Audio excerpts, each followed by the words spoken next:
hakimiyyətinin mahiyyətidir. But we expected falsifications because this is the essence of the Azerbaijani government. Ona görə də seçki Azərbaycan hakimiyyəti üçün sadəcə olaraq bir görüntüdür. Because elections are only an appearance of a process in Azerbaijan. Ona görə də oktyabrın 9-unda seçki yox, Azərbaycanda hakimiyyətin mənimsənilməsi prosesi baş verdi. Therefore, I say that in October there was no elections in Azerbaijan. It was the appropriation of the power by the government.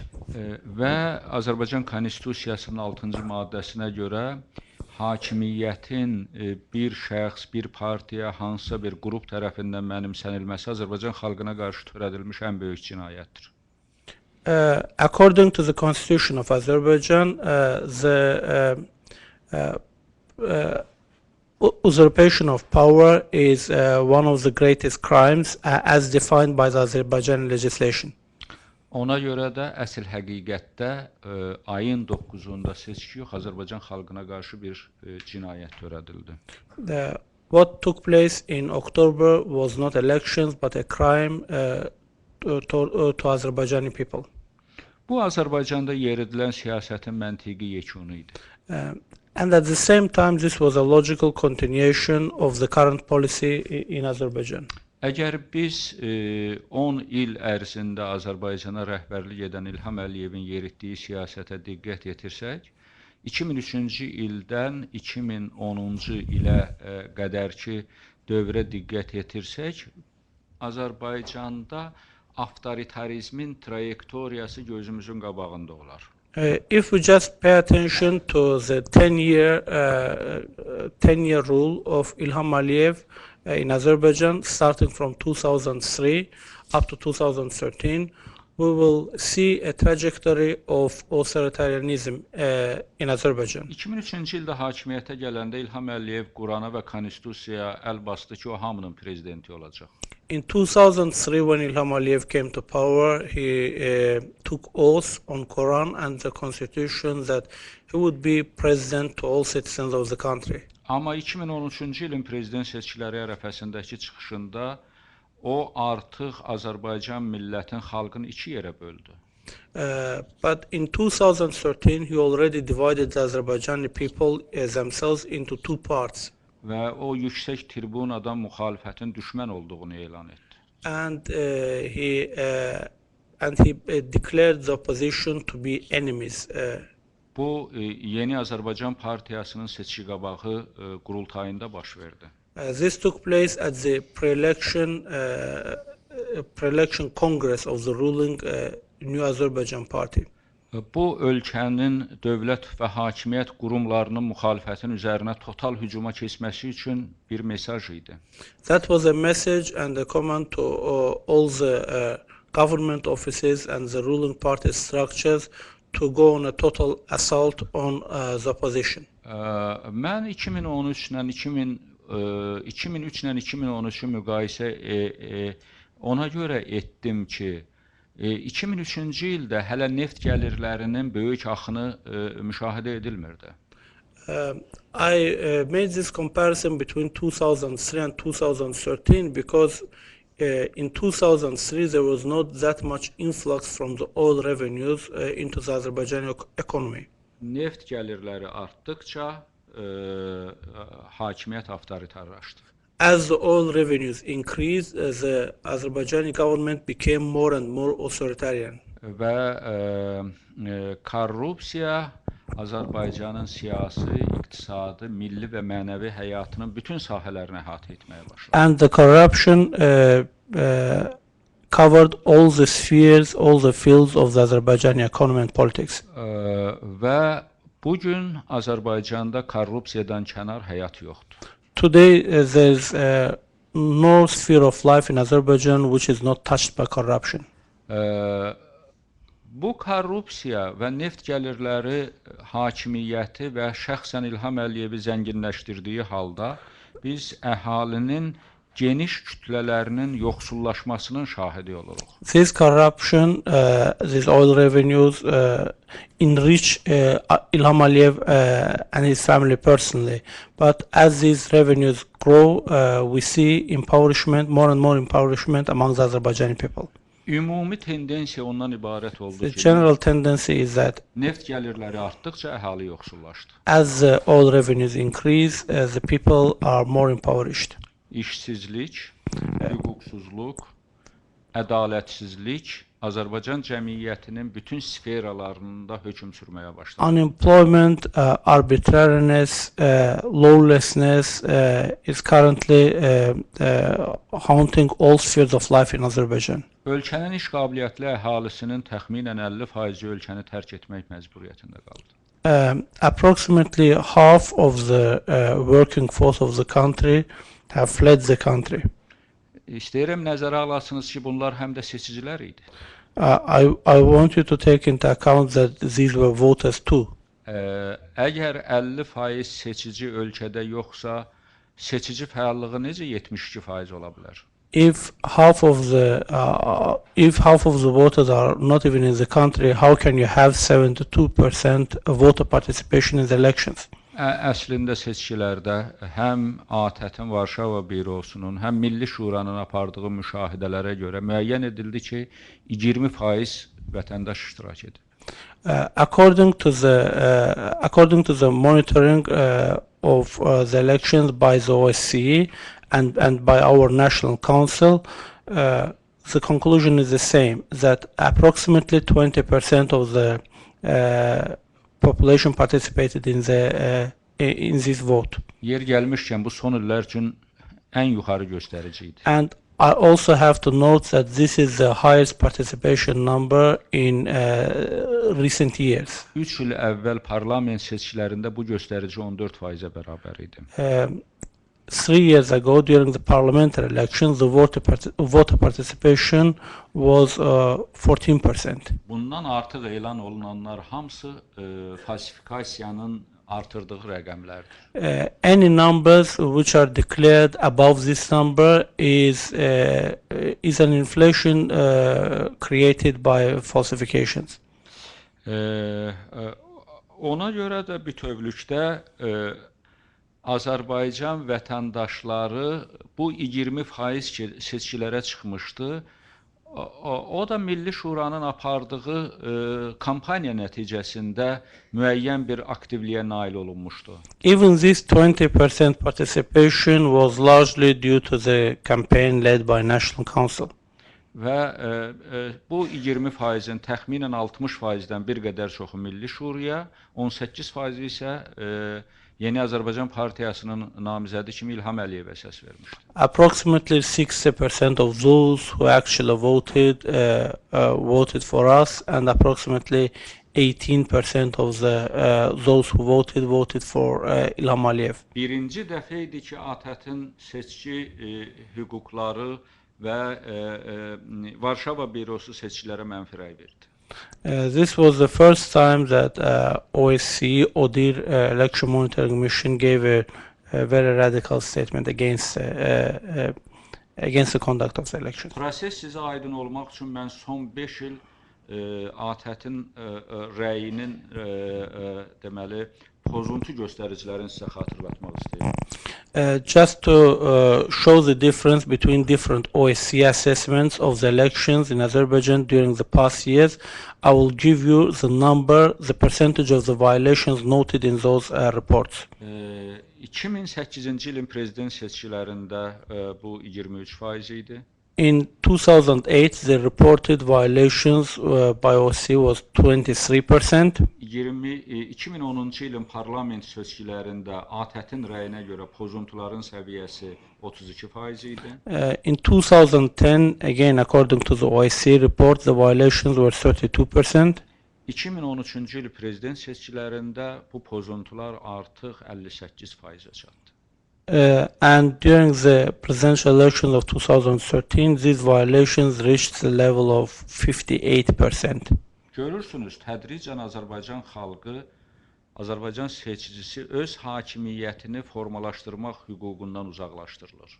As you can see, Azerbaijani people are getting more and more alienated from its right to form its own government. Və belə bir şəraitdə həm Milli Şuranın, həm Azərbaycanda demokratik qüvvələrin qarşısında duran ən mühüm vəzifə xalqın seçim haqqının və hakimiyyəti formalaşdırmaq haqqının özünə qaytarılmasıdır.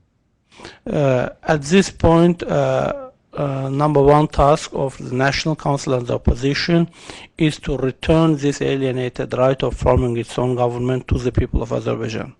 Mən bir-iki kəlmə beynəlxalq rəylər haqqında sizi məlumatlandırmaq istəyirəm. I would also like to say briefly a few words about international reports, opinions on the Azerbaijan elections. ATƏT-in Varşava bürosunun göstərdiyi bu prinsipiallığı Avropa Şurası kimi böyük bir təşkilat göstərə bilmir. Unfortunately, the principal position of the OSCE was not repeated by the Council of Europe and its election monitoring delegation. Və Avropa Şurasının müşahidə missiyası çox təntənəli surətdə Azərbaycanda azad, ədalətli, şəffaf seçkilərin keçirildiyini elan etdi. In fact, the Council of Europe election monitoring delegation ceremoniously announced that the elections in Azerbaijan were free and fair. Bilirsiniz, 2001-ci ildə Azərbaycan Avropa Şurasına daxil olanda biz düşünürdük ki, əlbəttə, bəlkə də sadəlövhcəsinə, Avropa Şurası Azərbaycanı öz qaydalarına uyğunlaşdıracaq. In 2001, when Azerbaijan became a member to the Council of Europe, we believed, maybe naively so, that Azerbaijan will be adjusted to the standards of Europe, Council of Europe. Amma biz bunun əksini gördük. Azərbaycan Avropa Şurasını öz qaydalarına uyğunlaşdırdı. But we saw a reverse process. Basically, Council of Europe adjusted itself to Azerbaijan standards. Əlbəttə, bunun səbəbləri bizə aydındır, amma bizi təəccübləndirən odur ki, öz ölkələrində demokratik yolla seçilən parlamentarlar Azərbaycanda gəlib bu cür rüsvayçı seçkilərə müsbət rəy verdilər. We understand how this happened, but what is surprising is how the parliamentarians, which were democratically elected in their own countries, could come and give such a positive assessment to the fraudulent elections in another country. Hətta Avropa Parlamenti kimi çox etibarlı bir beynəlxalq qurumun 7 nəfərdən ibarət olan missiyası da Avropa Şurası ilə birlikdə rəy vermişdi, yəni seçkilərin şəffaf olduğunu qeyd etmişdi. Even the delegation of the European Parliament, there was a 7-member delegation, election monitoring delegation from the European Parliament. Even they joined the Council of Europe delegation and announced that the elections in Azerbaijan were transparent, free and fair. Yaxşı ki, Avropa Şurası özündə güc tapdı və o rəydən imtina etdi. It was a positive development that later on Council of Europe made a special hearing and disowned that statement by the Council of Europe's election monitoring delegation. Seçki mühitinin olmaması və hakimiyyətin xalq qarşısında hesabat verməməsi, hakimiyyət qarşısında cavabdeh olmaması Azərbaycanda avtoritarizmin totalitar meyllənməsini şərtləndirir. The fact that the government is more and more unaccountable to the Azerbaijani people is pushing the country from authoritarianism towards totalitarian rule. Və bütün dünyada ümumi tendensiya indi soft power istiqamətində olduğu halda Azərbaycanda yumuşaq diktaturaya bir keçid müşahidə edilir. To give an analogy with the term of soft power, Azerbaijan is currently in a transition to soft dictatorship. Bugün ölkənin bütün təbii sərvətləri, maliyyə ehtiyatları və mülkiyyəti hakim ailənin nəzarətindədir. Today, all the financial resources, wealth of the country is under the control of the ruling family. Artıq sizlərə məlumdur ki, Washington Post yazmışdı Dubay mülkləri haqqında, Virgin adalarında hakim ailəyə məxsus bank hesablarının açılması barədə, Panamada fəaliyyət göstərən hakim ailənin üzvlərinin şirkətləri barədə məlumatlar bütün dünya mediasında dolaşmaqdadır. The American media and international media has already reported about the Dubai villas of the Azerbaijani president's family, about the bank assets in Virgin Islands, about the companies which were created by president's family members and registered in Panama. Dəyərli dostlar, Azərbaycan doğrudan da zəngin ölkədir, amma bu zənginliyin Azərbaycan xalqına heç bir aidiyyəti yox. Azerbaijan is indeed a wealthy country, but that wealth has nothing to do with Azerbaijani people. Və Azərbaycan xalqı sanki böyük bir xəzinə üzərində oturan məzlum dilənçilərə bənzəyir. Azerbaijani people look more like a beggar which is sitting on a heap of wealth called. Bizim 6 dəqiqəlik televiziya debatlarımızın xalq tərəfindən belə həssas qarşılanması həm də onunla bağlı idi ki, yeridilən bu soyğunçuluq siyasəti xalqın içərisində hakimiyyətə böyük bir etiraz dalğasının toplanması ilə nəticələnib. The fact that our 6-minute allotted campaign speeches broadcasted by TV caused such a huge reaction among the Azerbaijani people was largely due to the fact that this robbery against Azerbaijani people accumulated anger and protest among the Azerbaijani people, and they wanted to hear those. Xüsusilə Bakıdan kənar Azərbaycanda həyat demək olar ki, yoxdur. There is virtually no life outside Baku. Baxın, Azərbaycan büdcəsinin 92%-i Bakının, qalan 8% isə bütün Azərbaycanın hesabına formalaşır. If you look at the formation of the national budget, you will see that 92% of the budget is formed from the revenues from Baku, and the remaining 8% is formed from the revenue generated in the rest of the country. Azerbaijan has vast financial resources. Özünə image yaratmaqdan ötürü hakimiyyət bu maliyyə ehtiyatların xaricilərə daha aşağı faizlərlə kreditlər formasında verir. Amma Azərbaycan vətəndaşı 25% ilə 35% arasında bu kreditləri ala bilər. Today,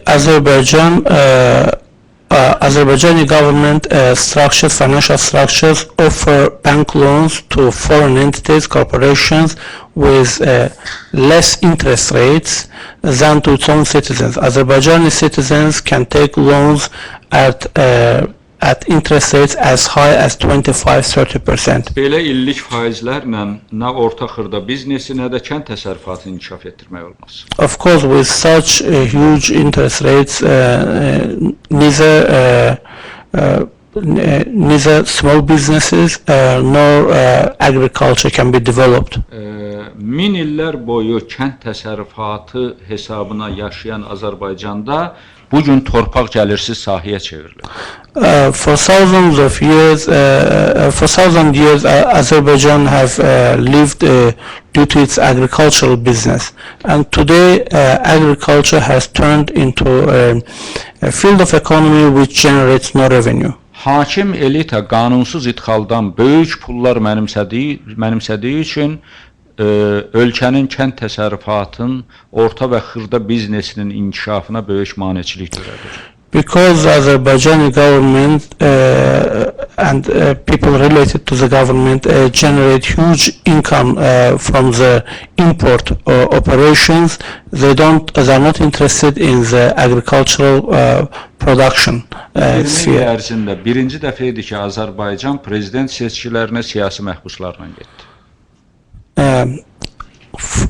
During the last 20 years, it was the first time that the Azerbaijani government conducted the elections while keeping political prisoners in jails. Onların sayı 140-dan çox. Today, Azerbaijan has more than 140 political prisoners. Əminliklə sizə deyirəm ki, onların hamısı istisnasız olaraq saxta ittihamlarla tutulub. I can assure you that all of them were arrested and imprisoned on bogus charges. 10 il bundan qabaq daha savadsız, zəif, intellektsiz adamlar həbsə alınırdılarsa, bugün biz keyfiyyət dəyişikliyinin şahidi oluruq. Even the prison inmate demographics is changing. Some 5-10 years ago, uneducated and older people were dominating among the prison inmate population in Azerbaijan. Bugün həbs olunanlar kimlərdir? But today, the primary target of arrests and imprisonments are Avropada, Amerikada, Türkiyədə və digər ölkələrdə mükəmməl təhsil almış gənclər və siyasi xanımlar. the youth activists who received good quality education in Europe. İlqar Məmmədov Real Hərəkatının rəhbəri, Ilgar Mammadov, the leader of Real movement. Müsavat Başkanının mavini və köməkçisi Yaqublu Tofiq və Yadigar Sadıqov. Musavat Party Deputy Chairman Tawfiq Yaqublu and Musavat official Yadigar Sadıqlı. Bir hissəsi mənim tələbələrim olmuş gənc nidaçılar. Nida activists, Nida is a youth organization. Some of them were my students. Yaxud İslam inanclı mömin insanlar. And people confessing Islamic religion. Bunların təxminən yarısı ciblərinə narkotika atılaraq həbsə alınır.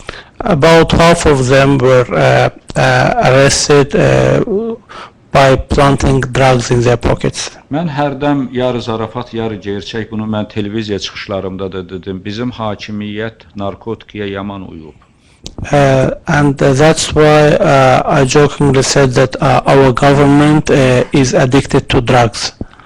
Və bu bizim bəyənmədiyimiz Sovet devrində belə Sovet hökuməti öz vətəndaşının cibinə narkotika atmağı öz ləyaqətinə sığışdırmırdı.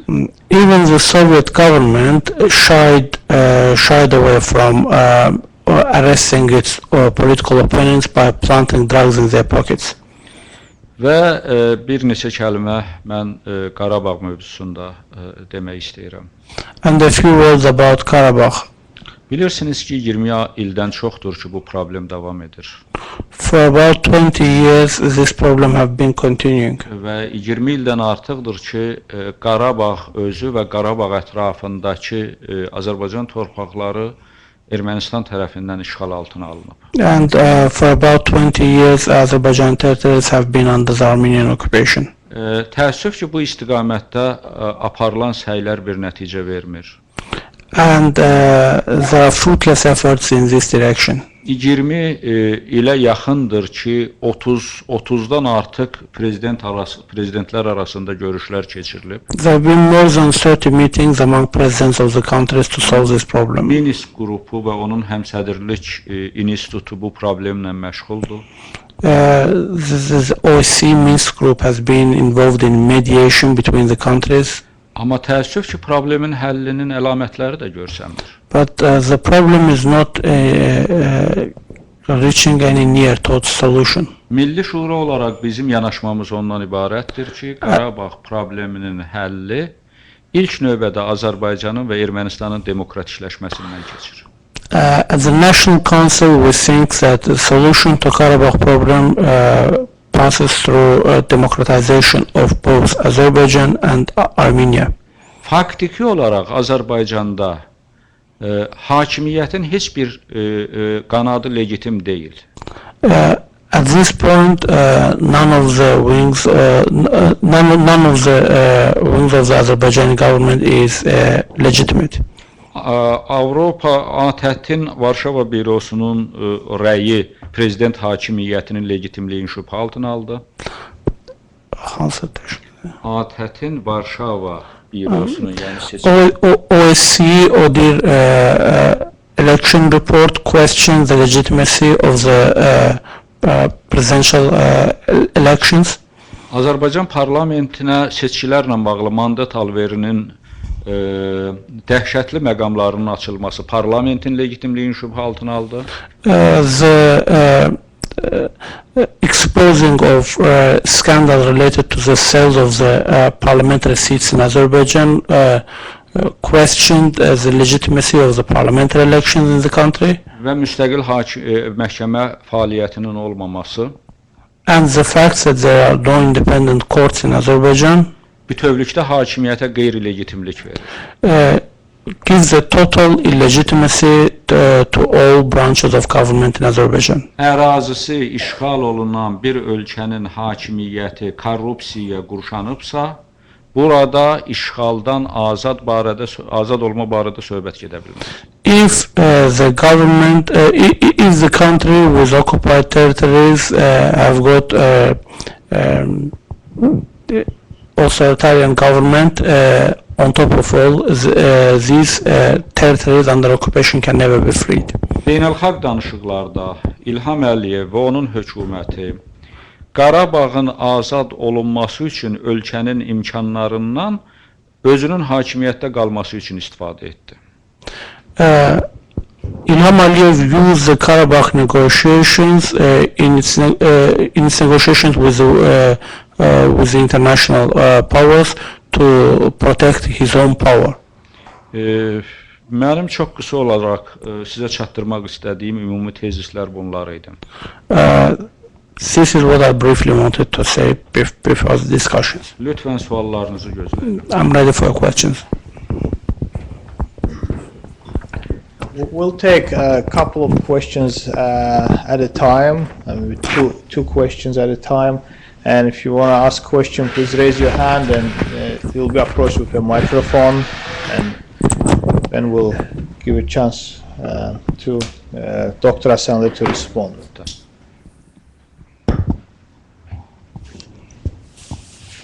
Any question? One of them. Eric Chenoweth, Institute for Democracy in Europe. I was wondering what's your response here in Washington from officials and elected persons and others to your report of the elections? Mən istəyirəm ki, sizin burada Amerikada dövlət xadimlərinin, ictimai xadimlərinin görüşünüzdə onların basın bildiklərinizə cavabı nə idi? Seçkilər barədə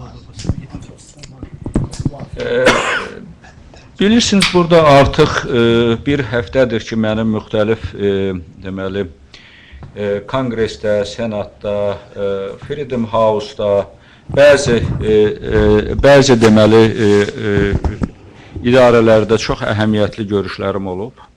Bu fikir mübadiləsi olub. I had meetings here in different, agencies, State Department, Congress, at Freedom House, and we had very interesting discussions. Və mənim üçün ən maraqlısı odur ki, görüş keçirdiyim yerlərdə Azərbaycandakı vəziyyəti çox gözəl bilirlər. And what I noted was that every place where I had this discussion were very well familiar with the situation in Azerbaijan. Və hətta mənim üçün təəccüblü oldu ki, onlar məsələləri çox xırda detallarına qədər bilirlər. I was even surprised how detailed is their knowledge about the situation in Azerbaijan.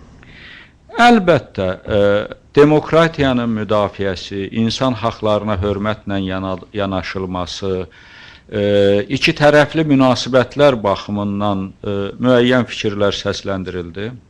Of course, we shared thoughts on support for democracy in light of bilateral relations. Amma çox səmimi şəkildə deyim ki, biz xalqımızın gözün biraz xarici ölkələrdən çəkməliyik. But I can tell you quite frankly that we want to tell our people or lead our people not to depend on the help from abroad. Adamlar başa düşməlidir ki, nə Washington, nə London, nə Paris, nə Moskva gəlib onların problemlərini həll etməyəcəklər. The people need to realize that neither Washington, no London, no Paris, no Moscow will solve all their problems. İnsanların özünün aktivliyi artmalıdır. The people need to become active, get involved themselves. Onların içərisində olan etiraz dalğası artıq cəmiyyətin hərəkət verici qüvvəsinə çevrilməlidir. The protest or the resentment that they hold in themselves need to be channeled into an actual movement for change. Əminliklə sizə deyirəm ki, ATƏT-in Varşava bürosu həm də ona görə belə rəy verdi ki, Milli Şuranın simasında ölkədə güc gördü. And I can also assure you that the reason why OSCE Warsaw Bureau stood behind its sharply negative assessment was also because they sensed such a strong resentment and readiness for movement within the country. Bu görüşlərdən nə deyilməsindən asılı olmayaraq biz Azərbaycan vətəndaşının aktivləşdirilməsi, onun Milli Şura ətrafında toplanması və öz taleyini özü həll etməsinə üstünlük veririk. So regardless of the details that I had in these discussions here, we will work on active involvement of Azerbaijani citizens, on rallying the people around National Council and people taking charge of their own fate. Təşəkkür edirəm. Thank you. There's a question from the back. When you ask a question, please introduce yourself. Thank you. Henry Hatker, researcher at NARA. I wondered what your feelings were on the possibilities of an accord reached on the nuclear question with Iran. How would this affect your own stands and that, of course, of the Azerbaijan government that's presently there? Would things improve as a result of this? And would you be interested in a nuclear-free zone, say, in the Mideast? Ben Rol Hetker Milli Arxivlər Araşdırılması Bürosu. Mən soruşmaq istəyərdim ki, sizin İranda nüvə silahları danışıqlarında razılaşmağa gəlmək imkanı haqqında sizin özünüzün mövqeyiniz nədir? Azərbaycan hökumətinin mövqeyi nədir? Və siz buna necə baxırsınız və ümumən Yaxın Şərqdə nüvəsiz zona düzəlməsinə necə baxırsınız? Təşəkkür edirəm. Əlbəttə, mən hökumətin mövqeyini deyə bilmərəm. Mən bu sahədə çalışan, yəni İranla bağlı mənim kitabım çıxıb, ona görə də İran mövzusu mənə yaxın mövzudur. Eyni zamanda o kitab Harvardda da çıxıb, ona görə mən müəyyən mülahizələrimi deyə bilərəm. Thank you for the question. Of course, I can't really represent the views of the government of Azerbaijan, but the subject of Iran is actually very close to me. I had even a book published about Iranian politics published by Harvard. So of course, and so I'll express my thoughts on this. Əlbəttə, biz Qərblə İranın anlaşmasına tərəfdarıq və bu problemin dinc yolla həll olunmasına üstünlük veririk. Because we favor coming to understanding between the West and Iran, and we would prefer non-violent solution of this problem. Doğrudan da bu məsələlər qeyri-dinc müstəviyə daxil olsa, bu yalnız İran üçün deyil, region üçün, ilk növbədə isə Azərbaycan üçün çox ciddi problemlər yarada bilər. And of course, if they turn into the military solution, then it would be a big upheaval not only for Iran but for entire region and most of all Azerbaijan. Biz İranın nüvə silahı əldə etməsinə tərəfdar deyilik. We don't want Iran to have nuclear weapons. Ümumiyyətlə bu silahdan nə qədər uzaq olsun bir o qədər yaxşıdır. The further away we are from having these weapons, the better it is. Və belə bir silahın əldə etməsi İranın regionda öz şərtlərini diktə etmək və yaxud təsir imkanlarına çevriləcək. Of course, having those weapons would enable Iran to dictate its own terms within this region. Şübhəsiz ki, əgər hətta əldə edəcəksə, bu primitiv bir nüvə silahı olacaq. Yəni çox böyük, uzaq məsafələri vurmaq üçün yetərli olmayacaq. Of course, if Iran obtains those weapons, they will be in a rather primitive stage, capable of reaching not too far distances. Bu yəqin ki, regionda ilk növbədə İsrail və Amerika Birləşmiş Ştatları ilə əməkdaşlıq edən dövlətlərə qarşı bir təzyiq vasitəsinə çevriləcək. So, in fact, it will become a source of leverage or a source of pressure against Israel and our allies of the United States in the region. Biz Orta Şərqin, Yaxın Şərqin nüvəsiz bir region olmasına tərəfdarıq. Therefore, we do support having nuclear-free zone in Middle East. Və hesab edirik ki, İranda son hakimiyyət dəyişikliyindən sonra nüvə silahı məsələsinə dair aparılan danışıqların müəyyən perspektivi var. And we also think that after the recent government change in Iran, there are some opportunities for pursuing non-military solution for this problem. Prezident seçkiləri zamanı İranda Amerikanın ən mühüm strateji mərkəzləri belə hesab edirdi ki, Cəlili qələbə çalacaq. During the last presidential elections in Iran, even the strategic centers in the United States themselves, the think tanks, they were expecting widely the Jalili to win those elections. Amma görürsünüz ki, bu belə olmadı.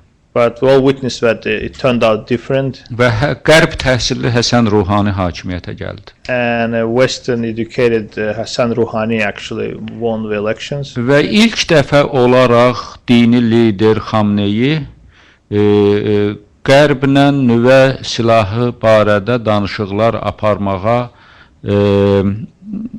Həsən Ruhaninin təkliflərini qəbul etmiş kimi görsənir. And now, for the first time, it looks like the spiritual leader of Iran, Khamenei, he seems to be ready to accept actually Rouhani's proposals of negotiations with the West. Bu istiqamətdə Ruhaninin imkanları var və mən hesab eləyirəm ki, irəliləyiş əldə oluna bilər. So I think Rouhani has now enjoys some power that he can use in that direction, and so that's why I see that there are some perspectives, hopefully, in that resolution of. Thank you. Thank you. Okay, that's question up in the middle. Thanks. Hello, Dr. Hassanli. My name is Carl Alta with the Joint Baltic American National Committee. We represent the Estonian, Latvian, and Lithuanian American communities in the U.S. What message, or what are you asking the Americans in the United States? How can they help, and what about friends in Europe as well?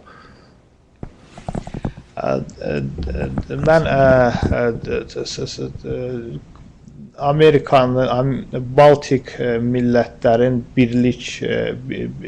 birlik komitəsinin təmsil edirəm. Bu Estoniya, Latviya və Litva mənsublu Amerikanların təşkilatıdır.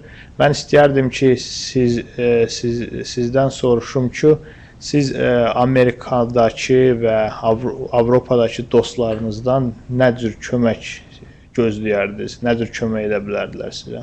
Bilirsiniz, ən mühüm odur ki, onlar kömək etməyə qərarlı olsunlar. The main thing is that they take a will and to help. The main thing is that for them to take a decision to help us. Ən başlıcası isə öz prinsiplərinə hörmətlə yanaşsınlar. But most of all, we would like them to respect their own proclaimed principles. Demokratiya, insan haqları məsələsi sərhədlər içində olan məsələ deyil. The issue of democracy and human rights is not a type of problem that's confined within certain borders. Hesab edirəm bu istiqamətdə Qərb ölkələri və o cümlədən Birləşmiş Ştatların Azərbaycandakı məsələlərə təsir imkanları böyükdür. I think in that direction there is a lot of leverage, there is a lot of strength that United States and Western countries in general can use. Əlbəttə, mən arzu edirəm ki, Qərb dövlətləri və Birləşmiş Ştatlar özlərin korrupsiyaya bulaşdırmış avtoritar və diktator rejimlərindən biraz uzaq saxlasınlar. Of course, we would like US and European countries to not stay away from getting too close with the authoritarian and dictatorial regimes that are mired in corruption. Bəlkə də xalq bu günləri bunları açıq ifadə eləməyə çəkinir, amma xalq bütün bunların hamısını görür. Maybe people there are too intimidated or afraid to express their thoughts openly right now. But they see everything and they do have those thoughts. Biz başa düşürük, Qərbin və Birləşmiş Ştatların Azərbaycanda enerji, təhlükəsizlik və demokratiya maraqları var. We understand that United States and West have such interest in Azerbaijan as energy, security concerns and democracy. Amma mən deyə bilmərəm ki, enerji maraqları qədər demokratiya maraqlarını da əzmkarlıqla müdafiə edirlər. But I cannot say that the interests in sphere of democracy are being supported or defending with as much as they are for energy, for example. Qərbin və Birləşmiş Ştatların Azərbaycandakı proseslərə, antidemokratik hərəkatlara göz yumması nəticəsində 10 il ərzində Amerikanın Azərbaycandakı siyasəti xeyli dəyişdi. Turning a blind eye for the past 10 years to some degree for problems regarding democracy and human rights did lead to the change of United States' own policy towards Azerbaijan. Məsələn, 10 il bundan qabaq heç vaxt Azərbaycan hakimiyyəti Amerika səfiri ilə belə rəftar edə bilməzdi. For example, 10 years ago it would have been unimaginable for the Azerbaijani government to treat a US ambassador the way he was treated now. 10 il bundan qabaq heç vaxt Azərbaycan hakimiyyəti Amerika administrasiyasının nüfuzlu nümayəndəsi kimi Thomas Meliyanı Bakıya buraxmaqdan imtina edə bilməzdi. 10 years ago, Azerbaijani government could not afford to refuse entry to a high-ranking official of the US administration like Thomas Melia. Bu hamısı son 10 ildə Azərbaycan hakimiyyətinə münasibətdə mən təəssüflə demək istəyirəm ki, müəyyən dairələrin bu korrupsioner hakimiyyətin başının sığallama siyasətinin məntiqi yekunudur. And I say that with sadness that unfortunately these incidents are the result of the policy of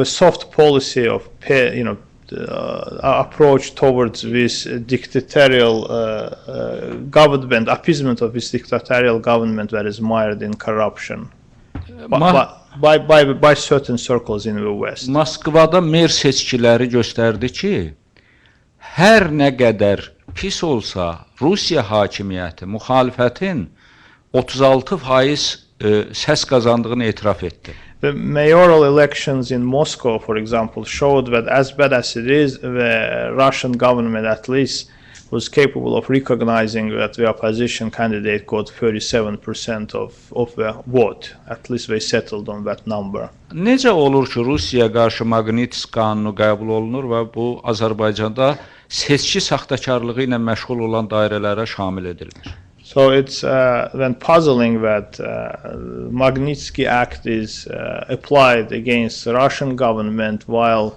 the government in Azerbaijan that's mired in a much bigger electoral fraud doesn't have any such sanctions. Məsələn, 9 milyonluq Azərbaycandan Avropa İnsan Haqları Məhkəməsinə gedən şikayətlərin sayı az qala ki, Rusiya ilə bərabər olsun. For example, having a population of only 9 million, Azerbaijan has almost the same number of complaints in European Court of Human Rights as Russia. Elə hakim var ki, 4-5 işi Avropa İnsan Haqları Məhkəməsində deməli onun qanunsuz olduğu təsdiq olunub.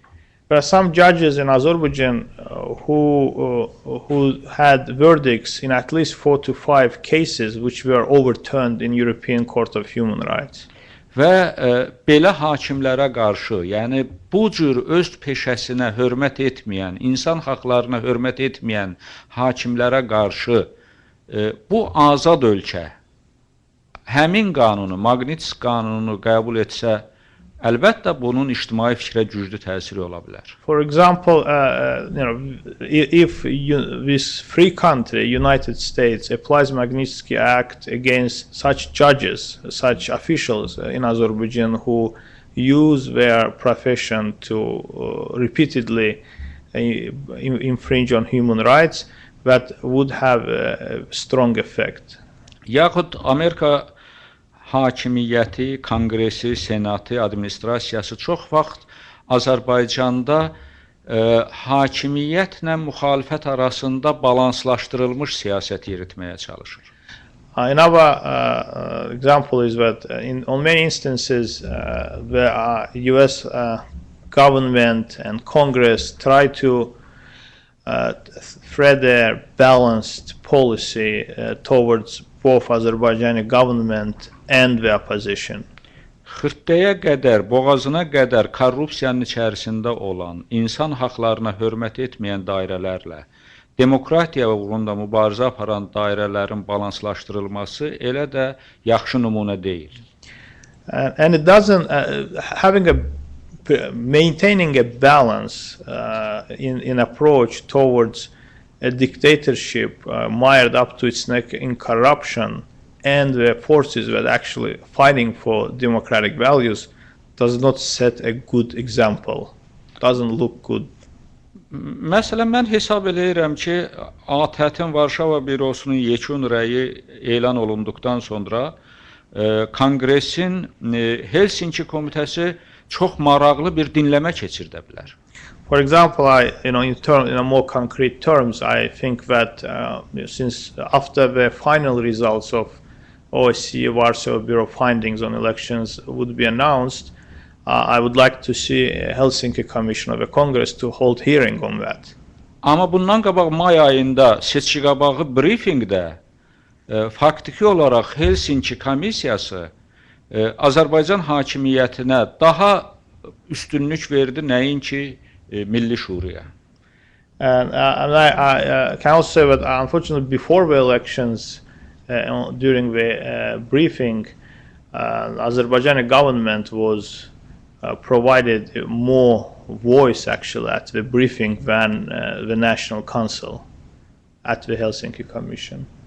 Və hesab eləyirəm ki, mənim dediyim məsələlər düşünmək üçün əsas verir. So I think these issues provide enough thought about how can the help be actually provided.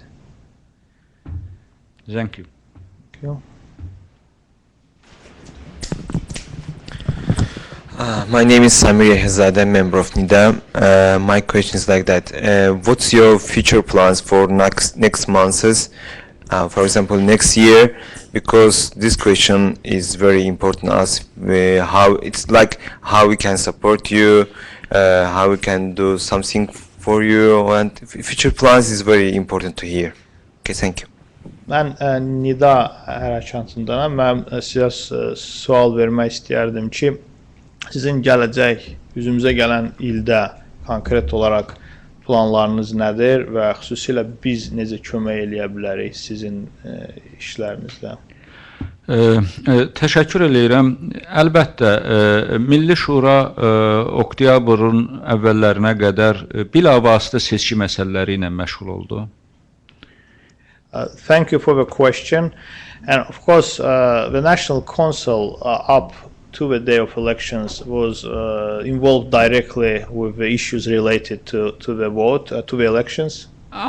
Biz siyasi baxımdan qələbə çalmasaq da, amma mənəvi üstünlüyü, mənəvi qələbəni təmin edə bildik. Even though we couldn't reach a political victory at those elections, I think we gained some moral advantage, a moral victory. Azərbaycanla bağlı olan dairələr və o cümlədən sizlər bunu yaxşı bilirsiniz. And those circles that are following events in Azerbaijan can testify to this.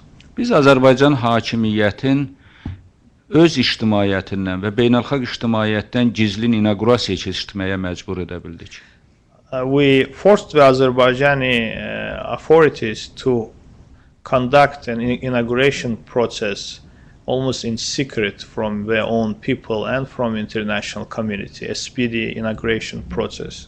Və nəticələr elə oldu ki, nə hakimiyyət bunu qələbə kimi qeyd edə bildi, nə də müxalifət özün uduzmuş hesab etdi.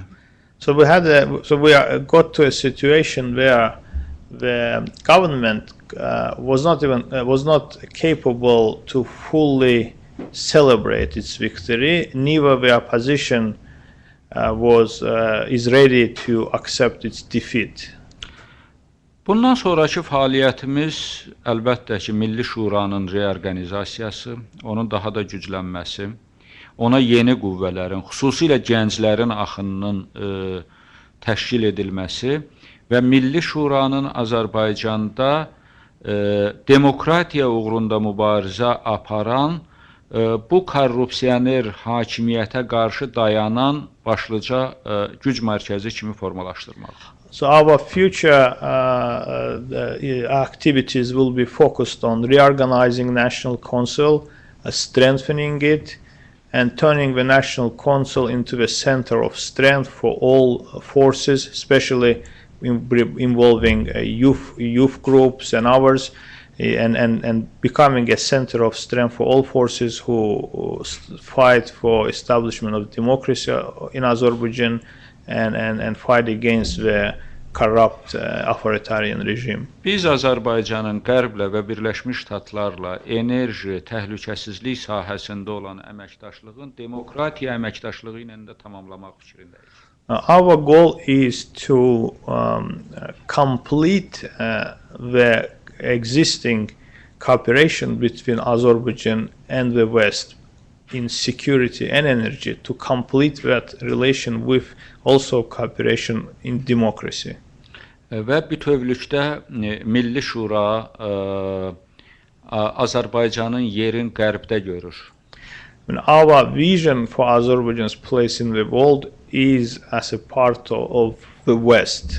Hətta biz hesab eləyirik ki, Azərbaycan bu ayın sonunda ki, Vilniusda deməli Şərq tərəfdaşlığı proqramı üzrə görüş keçiriləcək.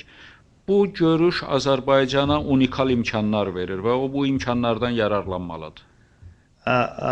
We think that the upcoming meeting in Vilnius on Eastern Partnership does provide for Azerbaijan a unique opportunity to make a choice. Yetər ki, Azərbaycan demokratik islahatlara səmimi olaraq başlasın, öz vətəndaşına hörmətlə yanaşsın, insan haqları ilə bağlı problemləri aradan qaldırsın. It's a high time for Azerbaijan to start actually following the democratic principles that it undertook, stop infringing on human rights and start respecting their own citizens. Bu günləri, dünənləri Ermənistanın kömrük ittifaqına qoşulması artıq rəsmiləşdi, tamamlandı. Yesterday, Armenia formally joined a customs union with Russia. İndi Azərbaycanın Qərbin dəstəyini almaqdan ötürü çox obyektiv və maraqlı bir şərait yetişir. So that creates a very unique situation for Azerbaijan to stand with the West.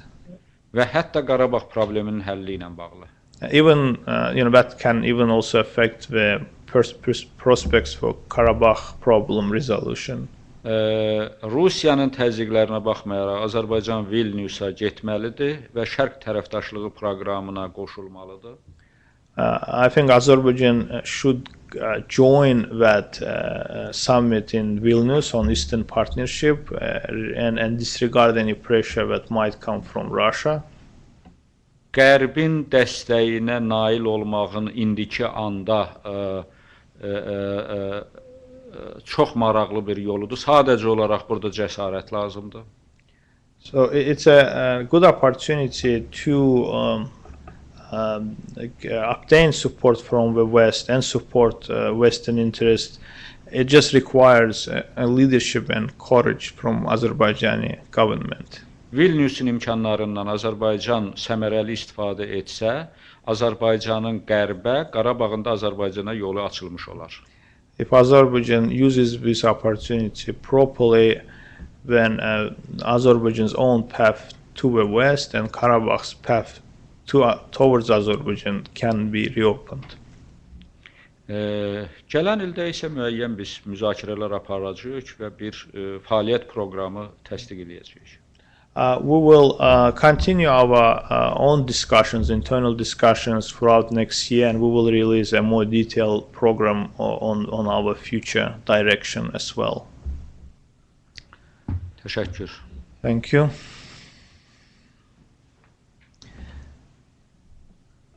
Okay, any more questions? Okay, so one question on the back. Thank you. I'm Jason Lang with the International Center for Language Studies. Gonanta Hanizher, Jamil Bey, thank you for coming. The question is, we saw in the coverage of the presidential election a massive amount of grassroots level cooperation with the electoral fraud. How does the Milli Shura plan to address that and work at democracy at the grassroots level? Mən adım Jason Lang, Beynəlxalq Dillər İnstitutundanam. Mən sual vermək istəyərdim ki, bu seçki prosesində biz yerlərdəki insanların yerlərdə həmən bu seçki saxtalaşdırılmasında iştirakını gördük, kütləvi sürətdə insanların. Siz Milli Şura buna münasibətiniz necədir və bu problemi necə həll edə bilərsiniz? Bilirsiniz, bu problemin həlli Azərbaycanda demokratik islahatlardan gedir. The solution for this problem is really in democratic reforms in Azerbaijan. Azərbaycan hakimiyyəti prezident seçkilərinin müddətin 4 aydan 2 aya, aktiv kampaniya dövrünün 60 gündən 21 günə ona görə endirib ki, onun belə fəaliyyəti üçün əlverişli şərait yaransın. The reason why the election period in total was cut from 4 months to 2 months and the active campaign period was cut from 2 months to 21 days was done specifically to enable these types of facts that you cited. Ötən seçkilərdən fərqli olaraq bu seçkilərdə sizin qeyd etdiyiniz saxtakarlıqlar o qədər açıq, aydın oldu ki, hətta siz də bunu görə bildiniz. It's actually noteworthy fact that during these elections the incidents that you mentioned were done so openly that even you saw it quite easily. Seçki ərəfəsində onlar ictimai rəyi öyrənmişdilər. Əlbəttə bu mənimlə bağlı olduğu üçün biraz çətindir bunu sizin qarşınızda demək.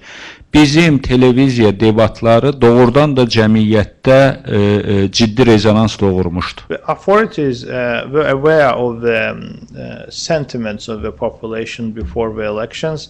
Maybe coming from me as a participant, as a candidate, it doesn't sound quite right, but I think our debates did create a certain level of activity that made the authorities worried. Bunu edənlərin bir hissəsi dövlət idarələrində işləyib hakimiyyətdən asılı olan adamlardır.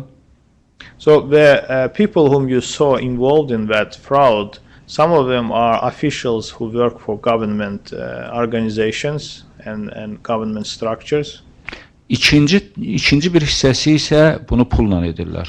And the other part of people involved in that are simply paid people hired specifically for that purpose. Bunun əsaslı şəkildə həlli üçün müəyyən bir vaxt tələb olunur. To solve this problem, solving this problem requires significant time. Amma yaxın zamanda həll olunduğu üçün seçki komissiyaları yenidən təşkil olunmalıdır. So to have it solved, we need to complete the organization of the electoral commissions. Təsəvvür edin ki, bu komissiyalarda Milli Şuranın və ora daxil olan partiyaların bir nəfəri belə yox idi. These commissions did not include any members of National Council or any parties that joined National Council. Hakimiyyət həmişə xalqın ona etimad göstərdiyin bəyan edirsə, niyə paritet əsasında seçki komissiyaları yaratmaqdan çəkinir? The government declares that they trust the will of the people. They should have they should have formed those commissions on an equal basis with opposition. Bilirsən, onlar qəribə məntiqlə çıxış edirlər. So they have a strange, weird logical point here. Onlar məsələni belə qoyurlar ki, biz ötən seçkilərdə qələbə çalmışıq, növbəti seçkilərdə komissiyaları da biz təşkil etməliyik. Their point is that because we won the past elections, these elections we're going to form the commissions the way we want. Bu ona bənzəyir ki, məsələn, Fransa dünya futbol çempionatında qələbə çalıb və tələb edir ki, növbəti çempionatda hakimləri mən təyin etməliyəm. It would be the equivalent if France wins soccer World Cup and then it demands that because we won World Cup, they're gonna appoint all the referees for the next World Cup. Bu nə qədər ədalətlidir. So obviously, you can judge how fair it is. Hətta saxtalaşdırılmış seçkidə belə hakimiyyət etiraf elədi ki, Milli Şura ikinci yerdədir. So, but at the same time, even with so much electoral fraud, I mean, government had to still accept second place for National Council, even though it was, the result of a fraud. Vaxt gəlib çatıb ki, seçki komissiyaları paritet əsasda təşkil olunsun. So, because of that, the electoral commissions have to be formed on equal basis. Yaxın vəziyyətdə sizin dediyiniz hallardan yayınmağın ən optimal yolu budur. So Yaxın gələcəkdə. That's the best way to solve or to eliminate those negative incidents that you mentioned is to form elections on electoral commissions on the equal basis. Təşəkkür. Thank you. I think we reached the end of our event. I thank you for your time, and obviously I thank you, Dr. Hasanli, for having time for this event and for sharing his thoughts and answering the questions. So we hope to see you at future events. We will keep announcing them, and thank you for being involved and keeping yourselves informed on what's going on in Azerbaijan. Thank you.